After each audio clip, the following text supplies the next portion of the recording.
Salem is no stranger to scandal, but this feels darker. This week on Days of Our Lives, the line between truth and madness begins to blur as Sophia Choi spirals into chaos, and the mystery surrounding baby Tessero explodes wide open. For months, fans believed Tate Black was the father. But new spoilers confirm he isn't, and now, everything Sophia thought she knew is collapsing. Was it a lie, or something far more disturbing? Could Sophia have blacked out the night of conception, erasing a trauma too painful to face?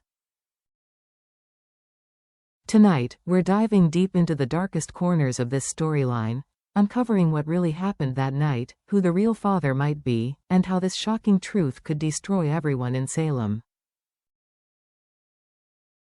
It starts with a single envelope, small, harmless, until it's opened.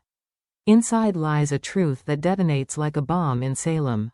The DNA results are in, and Tate Black is not Tessero's father. For months, the audience clung to that one assumption, that Tate and Sophia's complicated romance had created a fragile new life. But with this revelation, everything collapses. In the hospital, Sophia's face drains of color. Her breath shortens. For a second, she looks frozen, not shocked, but haunted. Her trembling hands clutch the paper, and her lips part as if she's remembering something she can't quite reach. It's as if this isn't new information. It's a confirmation of the fear she's been trying to silence. Whispers race across Salem. Some say Sophia orchestrated it, a brilliant scam to trap Tate, to secure his loyalty, to guarantee a father figure for her child. But others see something far more tragic, a woman at war with her own mind. Did she fake the paternity? Or has she been living in a fog of denial this whole time, unable to recall what truly happened that night? And if she truly blacked out during conception, that means one terrifying thing: she might not even know who Tessero's real father is. The revelation doesn't just destroy her relationship, it shatters her identity.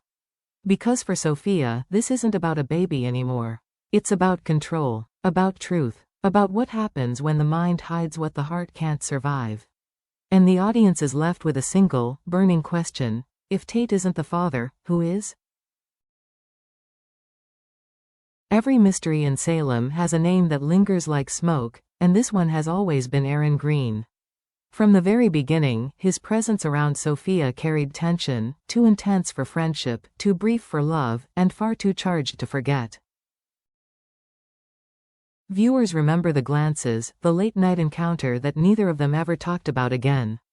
And now, with the DNA results exposed, Aaron's silence feels deafening. Why hasn't he stepped forward? Why hasn't he asked the question that everyone else is asking: could he be the father? Maybe he's protecting Sophia, or maybe he's protecting himself. Rumors in Salem swirl like a storm. Some believe that night wasn't mutual, that Sophia was confused, fragile, and vulnerable, and Aaron took advantage. Others think the truth is murkier, that there was alcohol, pressure, fear. That Sophia's memory fractured under the weight of it. But there's a darker theory, one that chills the spine. What if Aaron wasn't alone that night? What if someone else was there, another man, another shadow, another secret buried in the dark?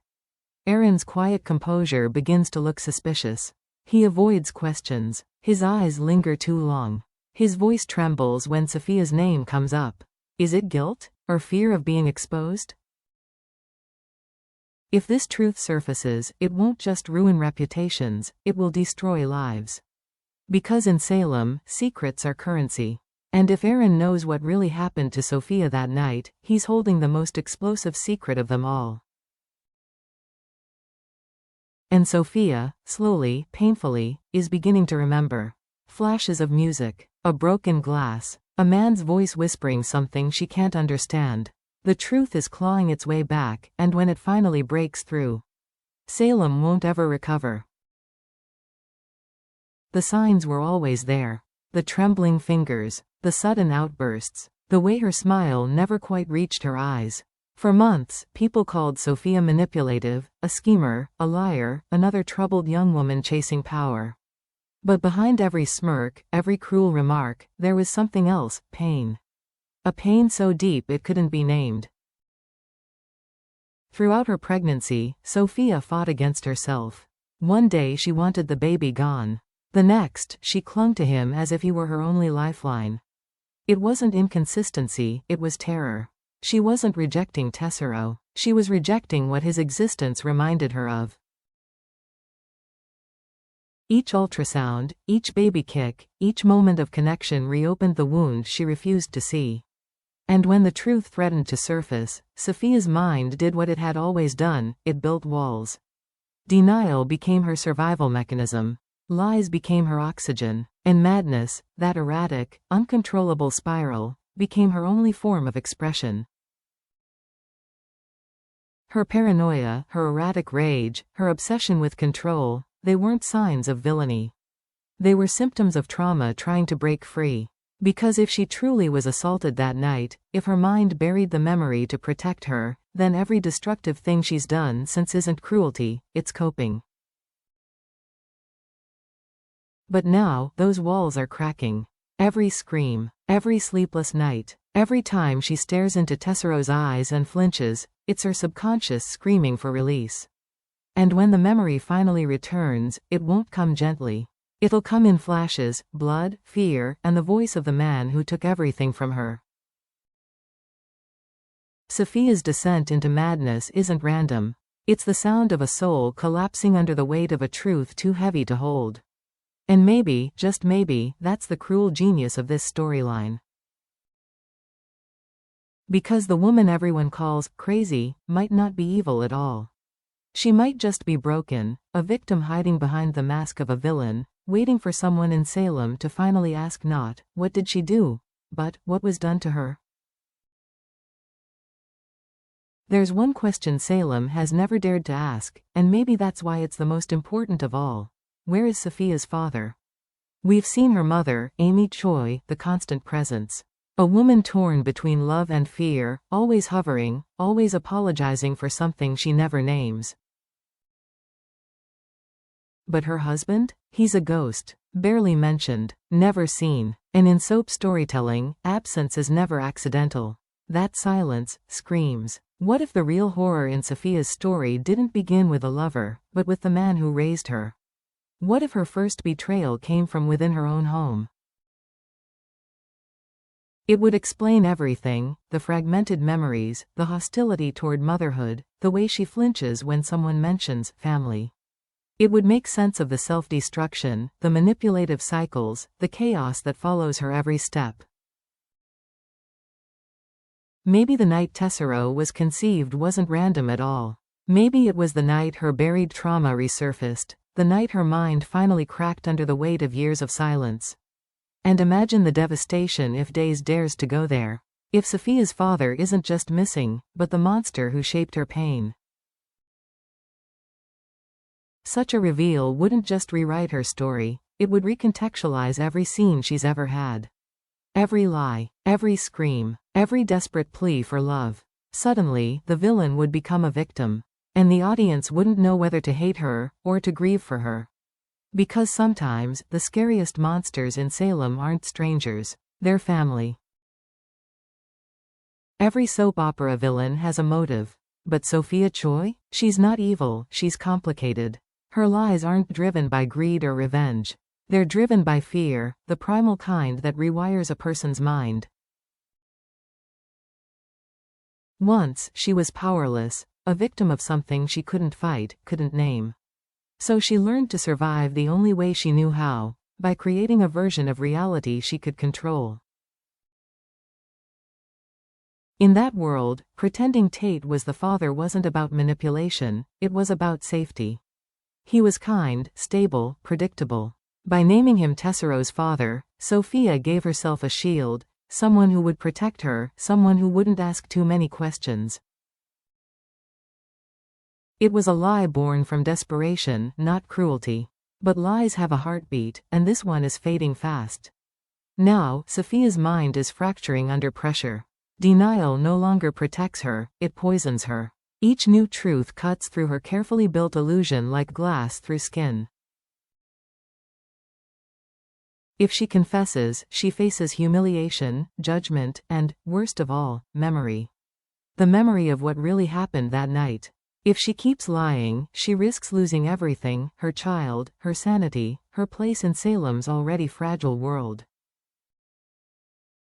Either path ends in pain. And that's what makes this storyline so devastatingly powerful. It's not just a mystery, it's a psychological autopsy of trauma. Sophia isn't the monster she pretends to be. She's the frightened child hiding behind the mask. And the more she lies, the more that mask cracks, until finally, all that's left is the truth she's been running from. In Salem, secrets destroy people. But Sophia's secret? It's destroying her. The storm is about to break, and no one in Salem is safe. Spoilers hint that the upcoming weeks will dive into Sophia's past through a chilling flashback sequence. A night of blurred lights, muffled voices, and shattered memories. The night everything went wrong. For the first time, fans may see what really happened, not through gossip or speculation, but through Sophia's eyes. A terrified woman stumbling through confusion. A man's silhouette in the dark. And a voice, familiar, calm, almost loving, whispering something she can't forget. Could that voice belong to Aaron Green? Or will it come from someone closer, someone tied to the Choi family itself? One thing's certain: the truth will destroy lives. Sophia's breakdown won't just impact her, it will shake every family in Salem. Tate will question everything he believed about love and loyalty. Amy will face a mother's worst nightmare. Aaron may finally have to confront the darkness he's been hiding from. And when Sophia finally remembers, truly remembers, the world she's built will collapse. Her lies, her delusions, her rage, all of it will make sense, but it won't save her. Because Salem doesn't forgive, and redemption rarely comes without blood. The coming weeks aren't about romance or revenge. They're about revelation. About how pain, when buried too long, turns into madness. And when that madness finally erupts, it won't just consume Sophia Choi, it will change days of our lives forever. So, what do you think really happened the night Tessero was conceived? Was it a calculated con, or a moment Sophia truly can't remember? Could Days be setting up its darkest storyline yet, one rooted in trauma, memory, and justice? Comment your theories below. I want to hear your predictions. Do you think Aaron's involved, or will a new villain emerge? And if you're loving these deep dive breakdowns, don't forget to hit that like button, subscribe for more Days of Our Lives updates, and stay tuned, because in Salem, every mystery hides a heartbreak.